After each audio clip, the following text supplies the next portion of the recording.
सनातन धर्म एक ऐसा धर्म जो विश्वास करता है पीस और हार्मनी में, जिसका वायलेंस में बिल्कुल भी विश्वास नहीं है। और इसी वजह से सदियों से ये बड़े बड़े साइंटिस्ट, फिलोसफर्स, सेलिब्रिटीज को अपनी तरफ अट्रैक्ट करता रहा है। सनातन धर्म इस बात में विश्वास करता है कि दुनिया में कोई भी ऐसी जगह नहीं है जहां पर भगवान न हो, क्योंकि ये पूरी दुनिया उन्हीं की बनाई हुई है। सनातन धर्म ट्रिनिटी के कॉन्सेप्ट पर बेस्ड है। ये 3 शक्तियां हैं, भगवान ब्रह्मा, विष्णु और महेश। भगवान ब्रह्मा जो इस यूनिवर्स के क्रिएटर हैं, भगवान विष्णु जो इस यूनिवर्स को चला रहे हैं, और भगवान शिव जो डिस्ट्रॉयर हैं, जो इस दुनिया से हर बुराई को खत्म कर सकते हैं। भगवान के प्रति अपनी आस्था के चलते हिंदू धर्म के लोग मंदिरों में जाते हैं। जब भी आप मंदिर में किसी भी देवी देवता के दर्शन और पूजा करने जाते हैं तो आपने इस बात पर जरूर गौर किया होगा कि उनके हाथ में अस्त्र शस्त्र यानी कि हथियार जरूर होते हैं। ऐसे में आपके मन में कभी ना कभी यह ख्याल जरूर आया होगा कि पूरे यूनिवर्स की भलाई के रास्ते पर चलने वाले सनातन धर्म की आस्था के प्रतीक देवी देवताओं की मूर्तियों के हाथ में हथियार प्रतीक स्वरूप क्यों होते हैं? आखिर ऐसे क्या रीजंस रहे होंगे? अगर आप भी इन सवालों के जवाब खोज रहे हैं तो आपको इन सवालों के जवाब हमारी इस सीरीज के दौरान मिल जाएंगे। जैसा कि हम जानते हैं कि भगवान ब्रह्मा, विष्णु और महेश को इस यूनिवर्स का हेड माना गया है, और ये तीनों ही देवता अस्त्रों और शस्त्रों से लैस हैं। ऐसा माना जाता है कि ह्यूमैनिटी और हिंदू रिलीजन को प्रोटेक्ट करने के लिए इन देवताओं के हाथ में अस्त्र शस्त्र होते हैं। देवों के देव महादेव भोलेनाथ के पास उनका सबसे बड़ा अस्त्र और शस्त्र उनका ट्राइडेंट यानी कि त्रिशूल है। भगवान विष्णु जिन्होंने हर युग में अवतार लिया, उनके हाथ में सुदर्शन चक्र होता है, जो इस पूरे यूनिवर्स के सबसे डेडली और पावरफुल अस्त्रों में से एक है। इस सब में हैरान कर देने वाली बात यह है कि त्रिदेव ब्रह्मा, विष्णु और महेश में भगवान शिव और विष्णु के पास तो हथियार हैं, लेकिन ब्रह्मा जी के पास कोई हथियार नहीं है। उनके हाथ में लोटस फ्लावर यानी कि कमल का फूल होता है। लेकिन पुराणों में जिस हथियार का सबसे ज्यादा जिक्र होता है वो है ब्रह्मास्त्र, और यह ब्रह्मास्त्र भगवान ब्रह्मा जी का बनाया हुआ है, जिसका कोई तोड़ नहीं था। यह ब्रह्मास्त्र सिर्फ देवताओं के लिए बनाया गया था, लेकिन बाद में यह गंधर्वों और फिर इंसानों के पास भी चला गया। इसके बाद भगवान ब्रह्मा ने ब्रह्मास्त्र से भी ज्यादा पावरफुल अस्त्र बनाया, जिसका नाम था ब्रह्मशिरा अस्त्र, जो एटॉमिक पावर न्यूक्लियर बॉम्ब से भी ज्यादा खतरनाक थी। वेदों और पुराणों के हिसाब से हर देवी देवताओं के पास अस्त्र और शस्त्र होते थे, लेकिन वो इन अस्त्रों शस्त्रों का इस्तेमाल सिर्फ जरूरत पड़ने पर ही करते थे। माइथोलॉजिकल स्क्रिप्चर और होली बुक्स में ऐसी कई कहानियां मिलती हैं जहां देवताओं ने समय समय पर इन अस्त्रों और शस्त्रों का इस्तेमाल यूनिवर्स की भलाई के लिए किया था। महाभारत और रामायण एरा में ब्रह्मास्त्र और ब्रह्मशिरा अस्त्र का इस्तेमाल हुआ था। आखिर ये ब्रह्मास्त्र है क्या? इसे भगवान ब्रह्मा ने किस पर्पस से बनाया था? इन सारे सवालों के जवाब आपको हमारी इस सीरीज में मिलेंगे।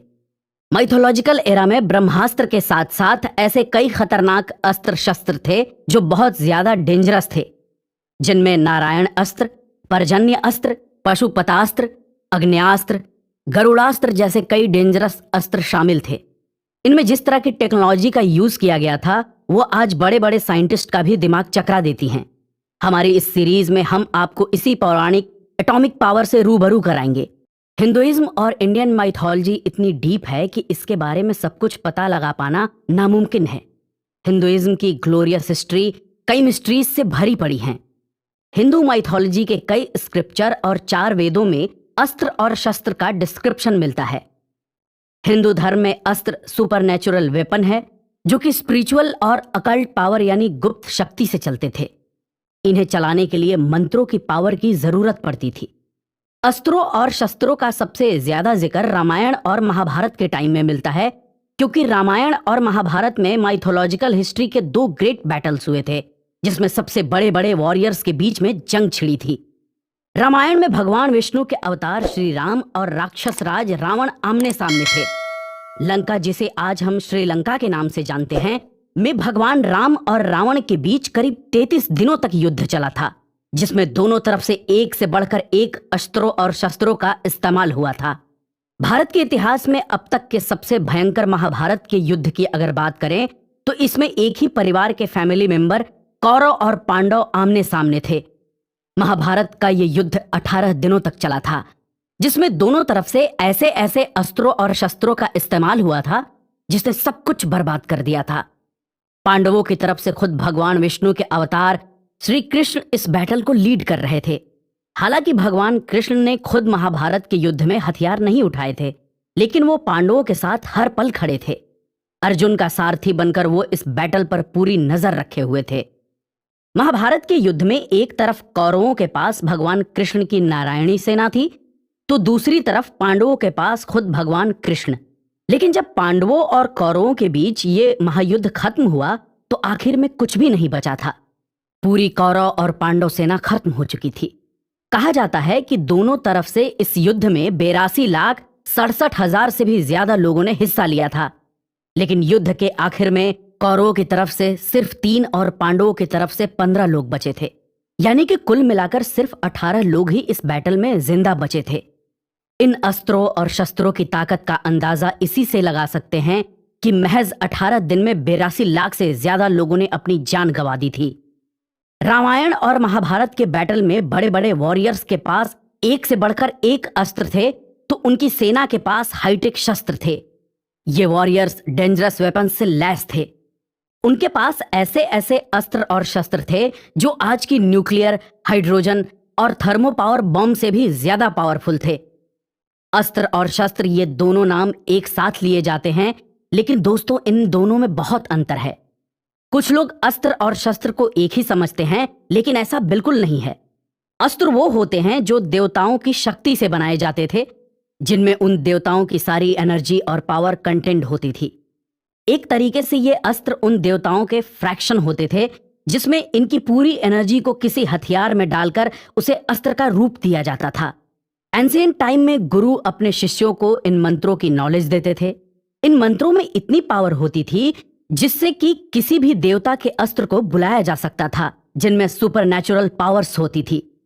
वहीं कुछ अस्त्र ऐसे होते थे जो किसी देवता की तपस्या कर उन्हें खुश करके हासिल किया जाता था। लेकिन इन अस्त्रों का इस्तेमाल कुछ ही सिचुएशन में किया जा सकता था। कभी भी और किसी पर भी इन अस्त्रों का इस्तेमाल नहीं किया जा सकता था। रामायण और महाभारत में ऐसे कई वॉरियर्स थे जिनके पास सभी देवताओं के अस्त्र थे। महाभारत एरा में परशुराम, भीष्म पितामह, अर्जुन और गुरु द्रोण उन लोगों में से थे जिनके पास सारे अस्त्र थे। तो वहीं कहा जाता है कि रामायण एरा में रावण के बेटे मेघनाद के पास सारे अस्त्र थे। उसने भगवान इंद्र को हराकर इंद्रलोक पर कब्जा कर लिया था, इसीलिए मेघनाद को इंद्रजीत भी कहा जाता था। वहीं भगवान राम, जो खुद विष्णु के अवतार थे, उनके पास अस्त्रों की कोई कमी नहीं थी। अब बात करते हैं शस्त्रों की। शस्त्र वो होते थे जो किसी मेटल और लकड़ी से बनाए जाते थे। इन्हें बनाने के लिए पीतल, तांबा, सोना और चांदी का इस्तेमाल किया जाता था। ये वो हथियार थे जो किसी पर फेंके नहीं जा सकते थे। इनका इस्तेमाल हाथों से किया जाता था। तलवार, खप्पर, भाला और गदा जैसे हथियारों को शस्त्र कहा जाता था, जिनका इस्तेमाल उस समय युद्ध में किया जाता था। ज्यादातर इस तरह के हथियार सेना के पास होते थे जो आमने सामने की लड़ाई लड़ते थे। अस्त्रों की पावर अनलिमिटेड होती थी। उनके इस्तेमाल में एक ही बार में दुश्मन को खत्म किया जा सकता था, जिनमें ब्रह्मास्त्र, ब्रह्मशिरा अस्त्र, नारायण अस्त्र, सुदर्शन चक्र, त्रिशूल, पाशुपतास्त्र जैसे घातक और लिमिटलेस पावर से भरे अस्त्र थे। हमारे आने वाले एपिसोड्स में हम आपको इन अस्त्रों की पावर और इनकी एग्जिस्टेंस के बारे में बताएंगे।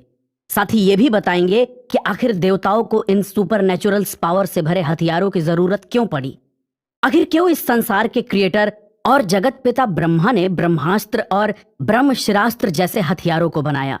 क्यों भगवान विष्णु को नारायणास्त्र और भगवान शिव को पाशुपतास्त्र और रुद्रास्त्र जैसे खतरनाक अस्त्रों को बनाने की जरूरत पड़ी, जो पल भर में ही पूरी दुनिया को खत्म कर सकते थे। अगले एपिसोड में हम जानेंगे ब्रह्मा जी के ब्रह्मास्त्र के बारे में, तो कहीं मत जाइएगा।